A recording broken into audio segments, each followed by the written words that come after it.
Good evening, night, morning, daytime, danglers and Kriegschmitters. Welcome back to War Geordie's Wafter. Way aye, man. Get doing your wafter, man. We've broken into hyperactivity. This is our second video in probably less than a week. No? Yeah, I'm just saying it's incredible. The fans just love it, and we just had to give them more. There was Yes. our last videos had like 4 likes on Five. YouTube. Five Five likes on YouTube. likes. Yeah, but one of them was my mom. So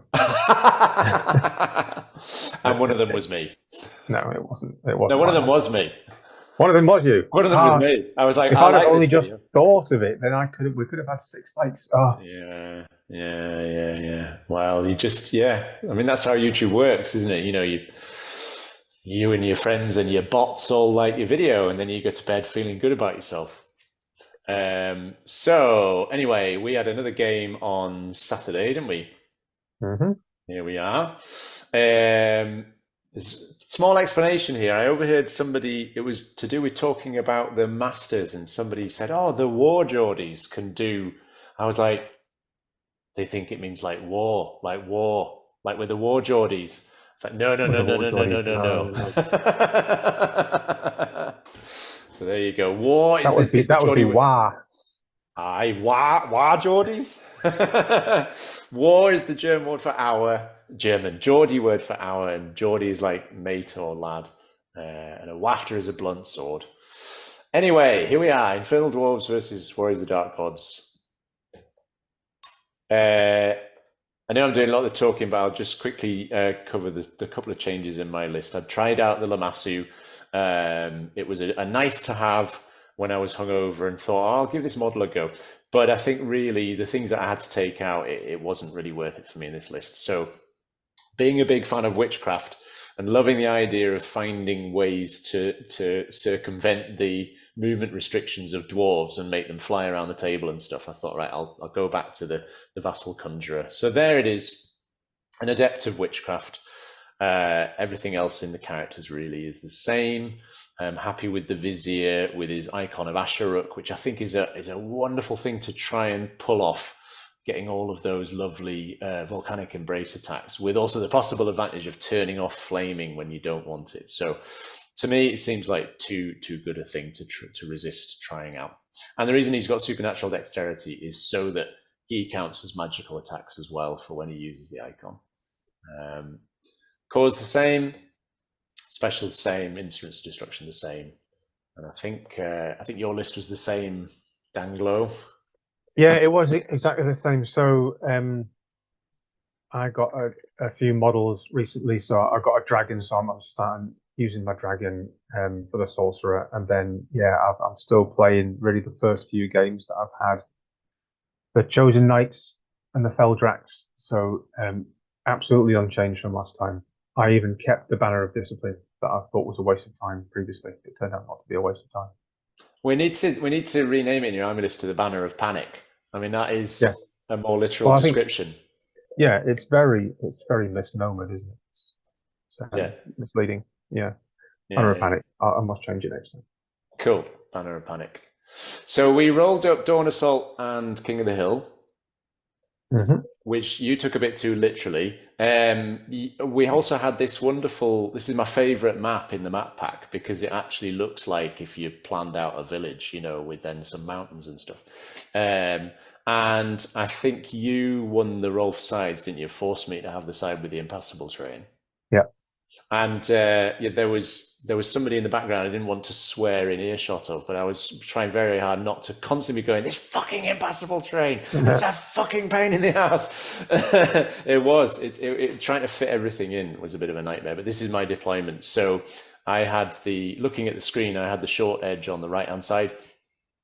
I stuck my big unit of warriors with great weapons and blunderbusses over on the right, because the plan was to Ravens wing them up to the wall. They've got a 15-inch relentless banner, so single-use 15-inch march, and Ravens wing, the idea was to swing them round and then basically kind of like put pressure on Dangle like that.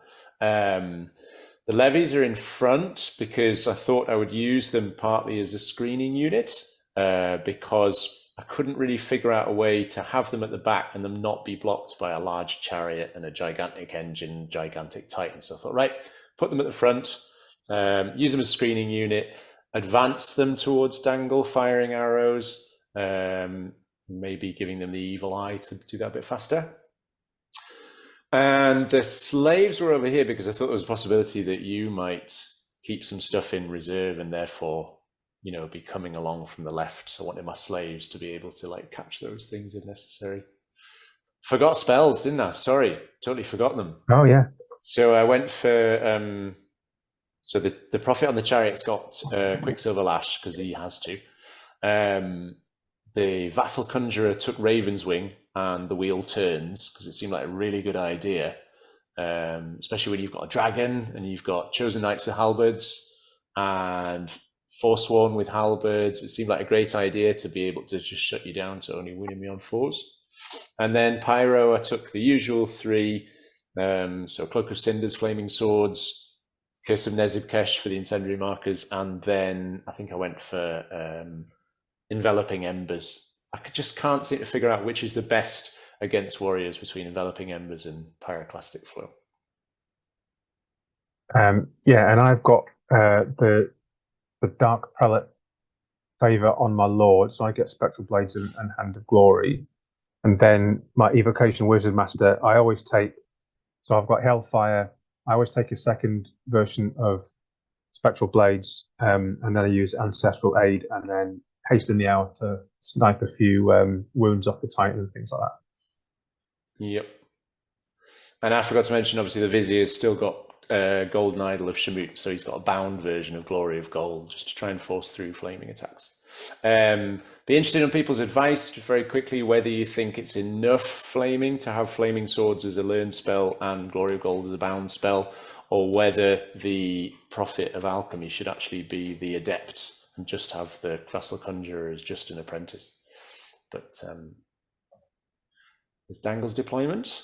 Yeah, I look like a much smaller force, but maybe it's just the angle or the trousers that I'm wearing. But from the left, I've got my Yetis, which are the Forsworn with the Doomlord inside, and I've got the two big units of warriors, dragon behind them, and then I've got the three Feldraks, and then the unit of chosen knights with the Lord inside. Yeah, and I've chosen that hill as the objective that I've got to protect. Yeah, and probably thinking about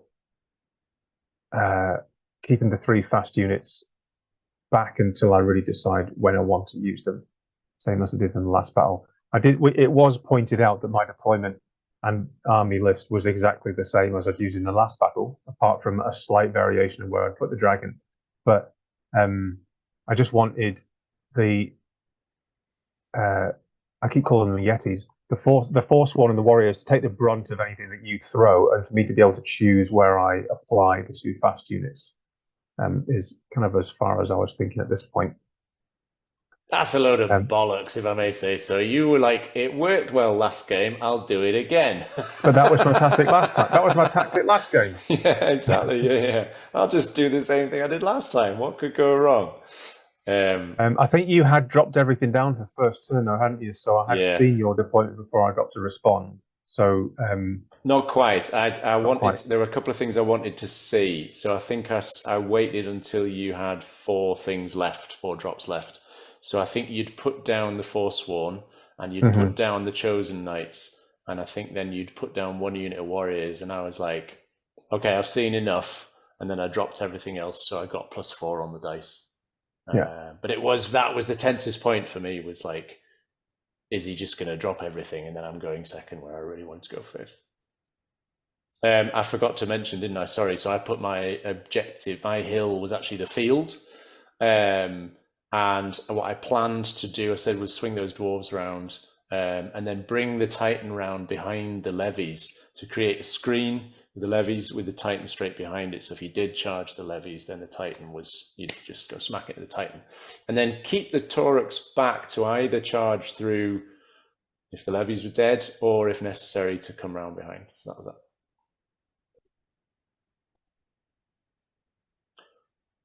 So my turn one, I think I tried to do. I think I tried to do a Quicksilver lash on you, and it failed to do anything. Yeah. And then I think I did. I think I tried to cast an incendiary marker on something, and you dispelled it, which allowed me to get off Raven's Wing.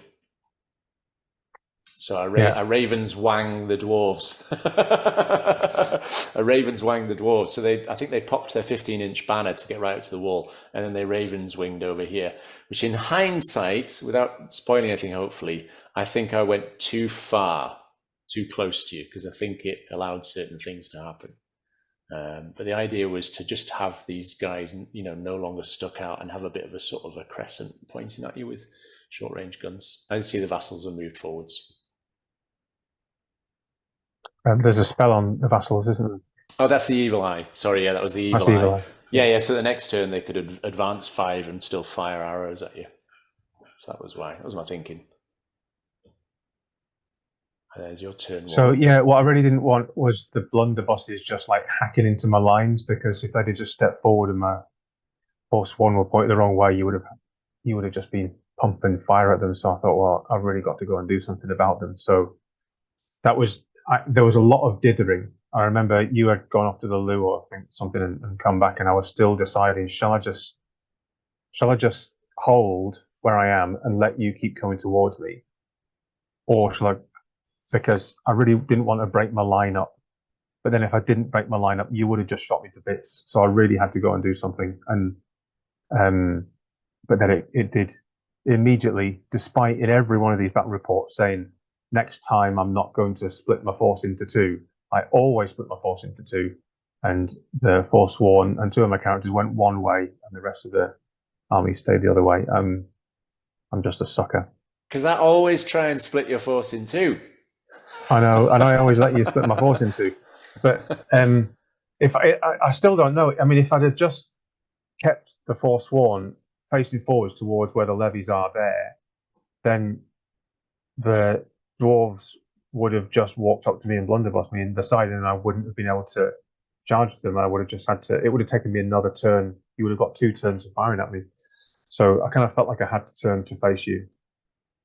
The mistake, obviously, was getting too close with the dragon as well.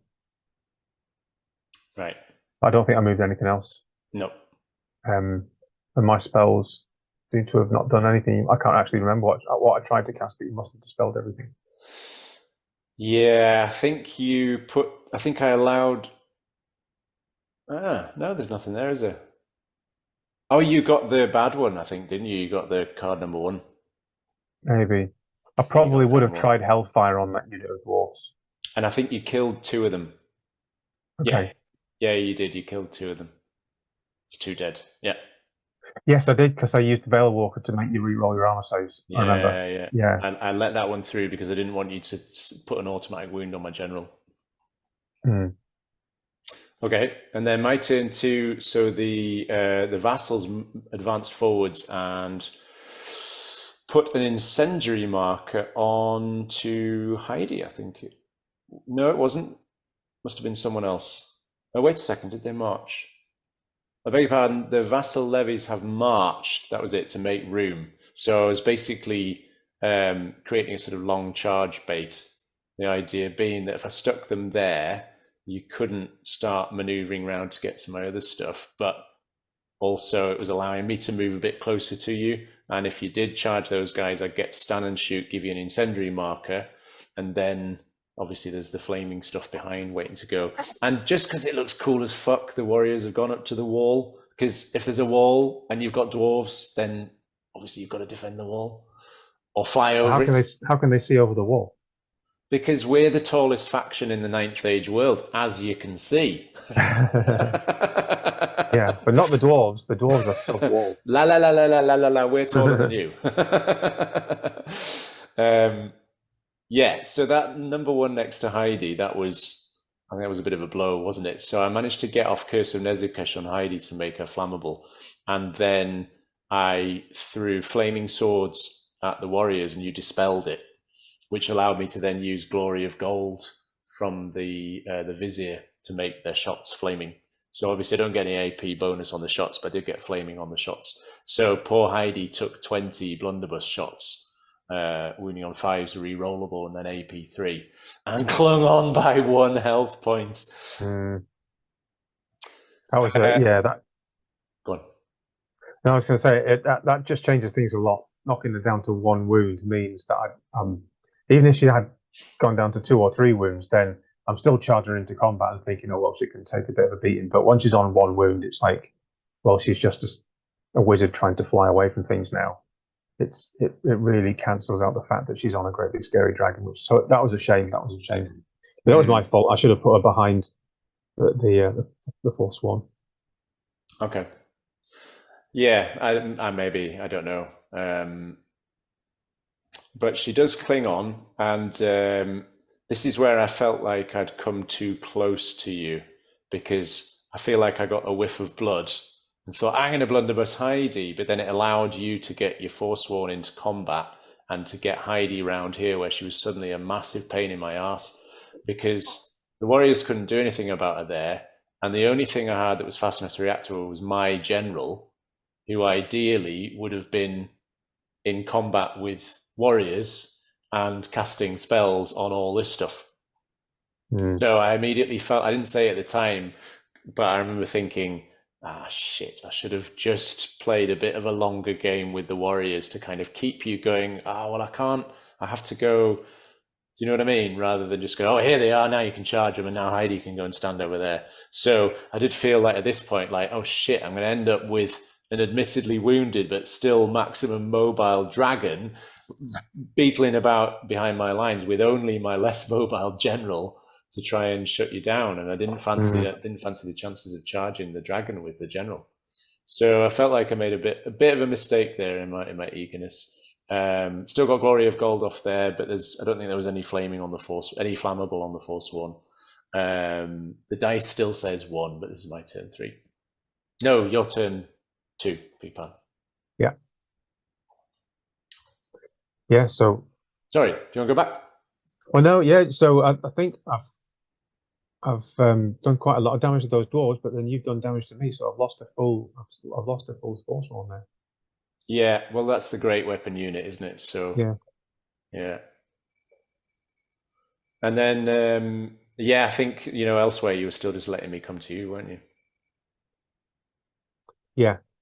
Which at the time I was really grateful for, because my deployment relied on me getting into position. And so I felt like by this point I'd got into a position where I could do the things I wanted to do. And so I felt like having that time to do that in this game let me feel in control of things. Yeah, I think that was, I'm great at spotting my mistakes afterwards, but I think we even talked about it on the night, was that I've treated my warriors like orcs, and you've said, they're not orcs, and I've just run screaming towards you to try and get into combat in turn 2, and I've had the scent of blood, and you've put a little unit down. I've gone like, well, I'm just going to charge it, and then you've kind of picked me off one at a time.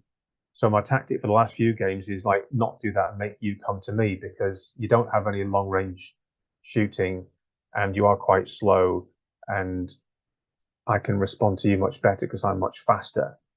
But then actually the big advantage I had was that you had to deploy past that impassable terrain, and you were not set up the way you wanted to set up. And I remember even on the night saying, I should have just charged you. I should have just got up in your face while you were scattered and not in the position you wanted to be, and taken advantage of the fact that you had to deploy, squashed around that terrain.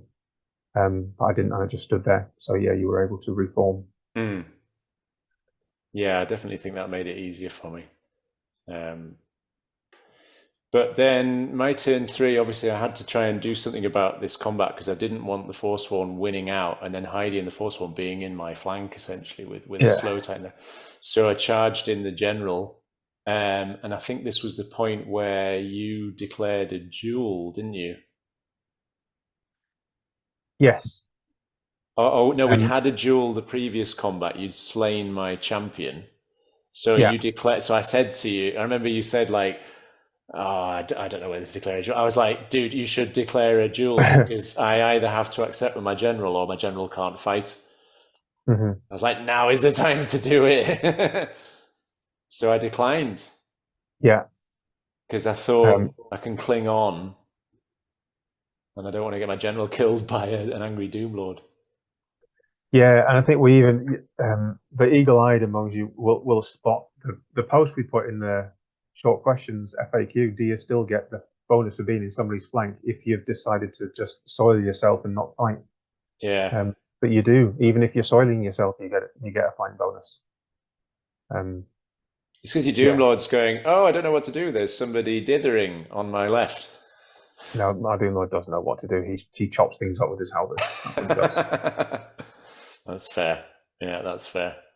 There's a couple of spells. There's alchemical fire on you because obviously the general who is not fighting is covered in flaming attacks. Mhm. And then there's it was the wheel turns. Yeah, that's a Yeah, pest. which the card I put it on. I put the card on the wrong unit. It was meant to be on the dwarves, wasn't it? So that you could only wound me on fours. Mm. And they, I think, have Glory of Gold on. So I was re-rolling to wounds. That's why your Doom Lord's wounded, I think, isn't it? Because the warriors were re-rolling to wound and had +1 AP, and you were Yeah. flammable. So yeah, I love having two ways of getting flaming attacks on things. But like I say, anybody feel free to comment if you think actually that's not enough. So I think there was a wheel turns was off, but I had spectral blades off, so I was only wounding you on a 4, but I was re-rolling. Oh yeah, gotcha. So it's the proxy duel, isn't it? It's the duel of the magicians with the foot soldiers as their pawns. Jewel of the Magicians, did you say? Sorry, the sorcerers. I mean, sorry. The Jewel of the So Sorcerers. it's It's my your Doom Lord. sorcerer and you against your sorcerer, all casting spells to try and buff and debuff this Oh, I combat see. Right. Yeah. with Yeah. the warriors as the pawns. But it's really who Yeah. can get the most spells off in the combat is going to win the combat. Definitely. Yeah. Yep. And the Tauruks are here. The reason I put them there is because I've moved the slaves forward so that you would have to charge them if you wanted to get anywhere. And then if you didn't overrun, I could charge you with the engine and get lots of lovely impact hits. And if you did overrun, I could flank charge you with the Tauruks. So that's why they're there. I was trying to think at least half a turn ahead. And then it's your turn. So I think I did try to charge the slaves, and they ran away. Yeah. And I ended up running onto the top of the hill.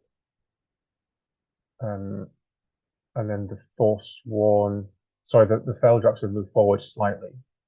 The Warriors, I think, have charged the Titan. They charged Um, the vassals who fled. they charged the vassals who fled because the vassals were all the way over there. Yeah, and they ended up running into the Titan. Not sure that's a great idea, but Well, yeah, again, you deliberated over that, didn't you? And you thought, well, that if you didn't charge me, then I would charge you and I'd have 1 point already. mhm. Yeah. And then the other great deliberation was, do I charge? I'm not going to call it Heidi. I'm going to call my Chaos Sorcerer on a dragon. It sounds much it sounds much tougher if I She's use my full hiding in title. the corner. Well, this is it. I was like, but it's you who proliferates that because I was saying, oh, I might charge her in, or I might move her here, and might move there, and you were like, move her away as far as possible. Do it. Move her away, and I was like, oh, but I should move her over there, and you were like, no, move her over there. I was basically trying to say, look, it's your turn. If I finish off your unit on this turn, then my general is going to charge into Heidi and kill her. Mm-hmm. And I was trying to say, if you move her away, then it just decreases the likelihood of me being able to reach her with a charge. And even if I do, then I'm stuck all the way over there. Yeah, I think that was what convinced me. I'd rather have you kind of on the edge of the board. Yes, excuse me for that, but yeah, the Warriors. I'm just hoping that they can hold something up long enough for me to get one of my fast units over there, really. But yeah, they had alchemical fire on them, so they were flammable to the Titan. but Yeah, they're not going to steadfast. last long. Yeah, and my reasoning for fleeing the the slaves was because it was your chosen knights that charged them. I thought, oh great, failed charge. I'll be stuck up on top of the hill, won't get very far. I can then see him. I can decide to shoot him for one, and then he's no longer hiding behind the hill with me going, when's he coming up? Mm-hmm.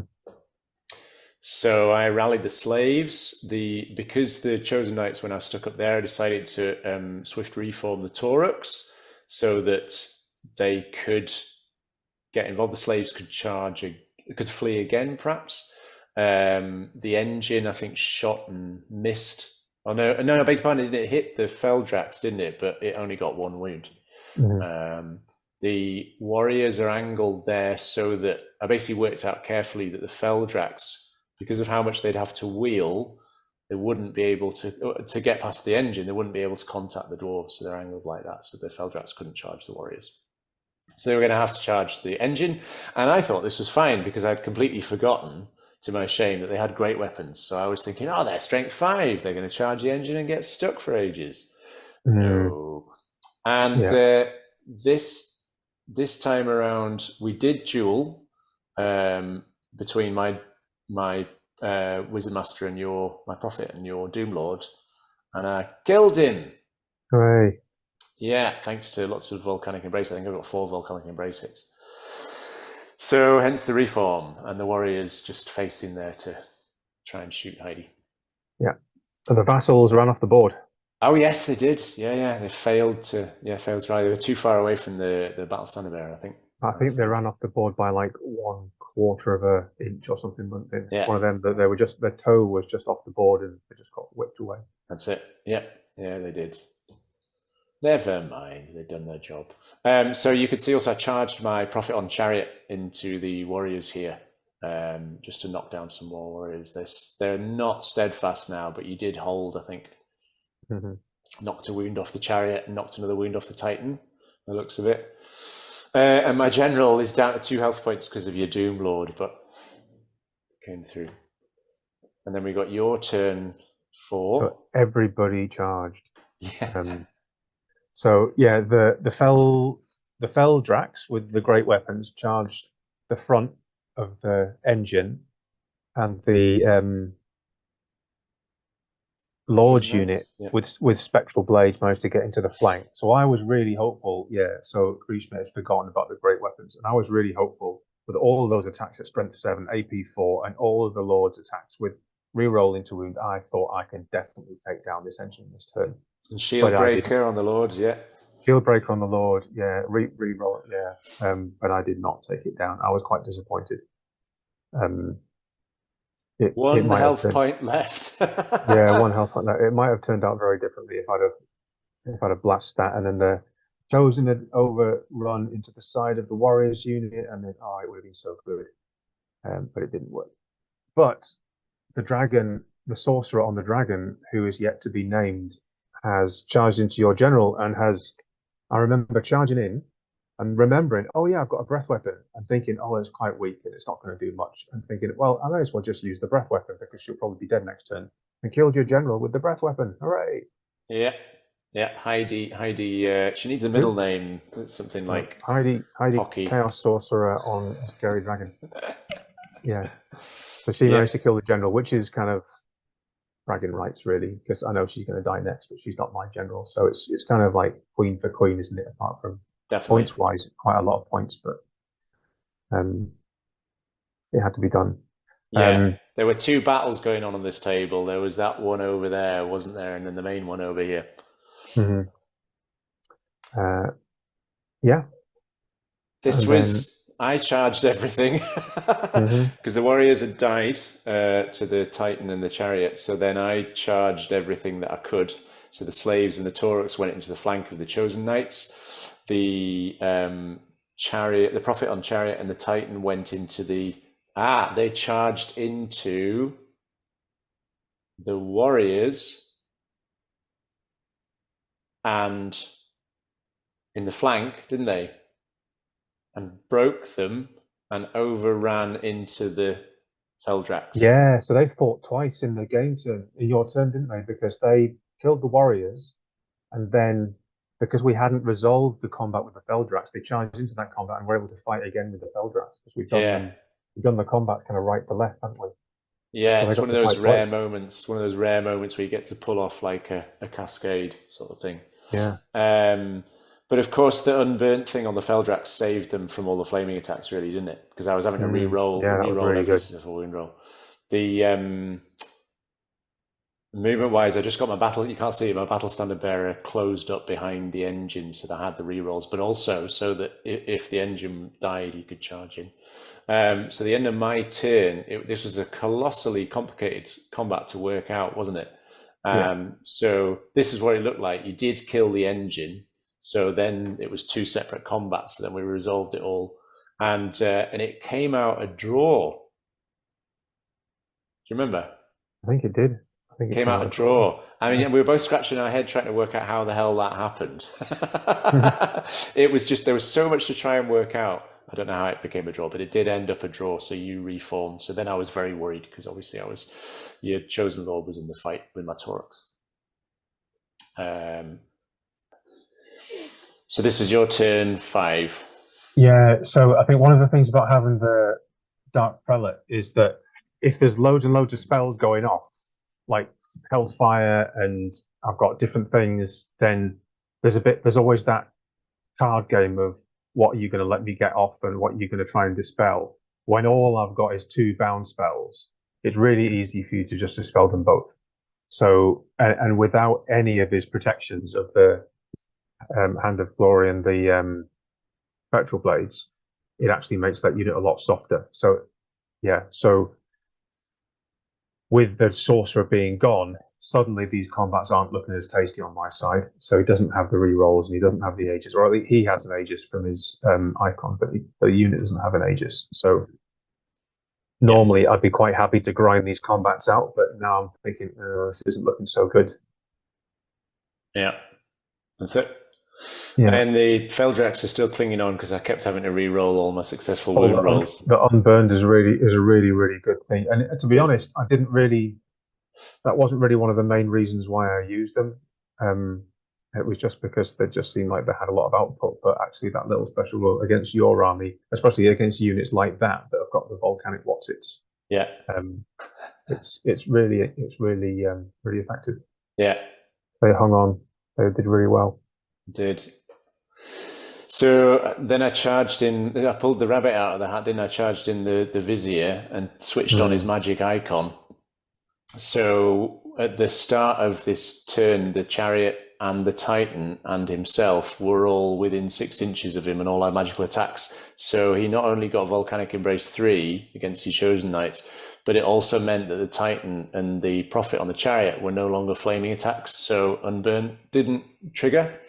Yep. So that was, I hadn't even thought of that being an advantage in this game until it got to this point. I was like, oh, it'll also do that. So he did his job. You didn't let me get Glory of Gold off. I know I think you knew that was going to be the killer if I got that off. But it did allow me, forgetting the change in Ravenswing, it did allow me to Ravenswing my warriors over the top and get them onto the hill so that I thought I was capturing the secondary because I'd forgotten. There was much rejoicing. There was, yeah. And we even worked out the battle points, didn't we? Until I remembered that, So anyway, the slaves being in there, you were killing quite a lot of slaves and the Taurox were falling fast as well. So it was looking a bit sticky. And the dwarves here are just posing dramatically. Yeah. And the final turn, your turn 6? Yeah, I think I knew I was killing lots of slaves, but I just thought, I'm going to kill the Taurox because it's just more satisfying killing them than killing the slaves. So I managed to wipe out the Taurox, but they were still stuck in that combat. The slaves just were too stupid to die or run away. So I was quite pleased to kill the Taurox. And to be honest, I was quite pleased just to have models left on the board by the end. I was like, I honestly thought you were going to wipe me out, so I was quite pleased that the Lord, my general, was at least there on his own. So I had the Lord and the Chosen Knight champion left at the end, and that was all I had. Yeah, and I don't know if you noticed, but my Vizier is fleeing. Do you remember he failed his re-rolled break test because you won the combat? Yeah. So I got half his points because he was fleeing at the end. Yeah, that was it. Yeah. So I got very excited and thought I'd won 16-4 because of getting the secondary, but obviously it didn't count because Ravenswing, you lose scoring for that like full turn. So the final score is 13-7. 37. Yeah. Yeah. Deserved. It was a rematch from the last game, wasn't it? So, you know, one each. And I think we both said, didn't we, that we feel like we're quite evenly matched. Yeah, it's quite a nice matchup. The last few games have been quite close. I'm starting to feel like I'm getting to grips with the army now. Yeah, it's been quite enjoyable. I think I just need to work out what really changed things for me was working out what, you know, a purpose for each unit and what each unit was there to do, rather than just having, I'm just going to spend my points on things that sound good. So yeah, things seem to be going a little bit better. Still lost, obviously, but it wasn't an embarrassing defeat. Despite only having 2 models left on the board, I still managed to have 7 points to 13. Yeah. So, yeah, it was well done. Yeah, no, I really felt like you were entirely in charge. Again, I've really felt like you were entirely in charge of your army, and had a solid plan. And you know, and obviously you've been playing a lot better since you stopped picking up my models by mistake and trying to move them. You know, so.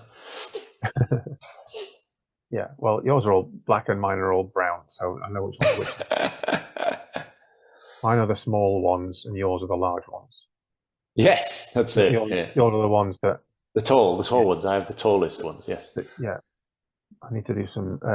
Yeah, those are the ones that you have to deadlift. Yes, that's it. Well, thank you very much for watching, everyone. And comment down below. Yeah, if you think we're both geniuses that should be winning like the World Team Championship, or that we're both absolute dunderheads, and it's good that we're not inflicting our stupidity on anyone else. Playing each other because we've been embarrassed against real humans. Yeah, exactly. Yeah. And actually, I'm going to the that tournament in Stockport at the beginning of June. Made my mind up. Got me ticket. Yeah, brilliant. I'm not going to be in the country, unfortunately. I'm going to be somewhere much more exotic and than Stockport. Than Stockport. Yeah. Actually, it's not going to be more exotic than Stockport. It's going to be horrible, but you know, it's not. It's unfortunately not going to be able to be there. No worries. I'll let you know how badly I do. Thank you ever so much, everyone. See you next time. Bye. Bye.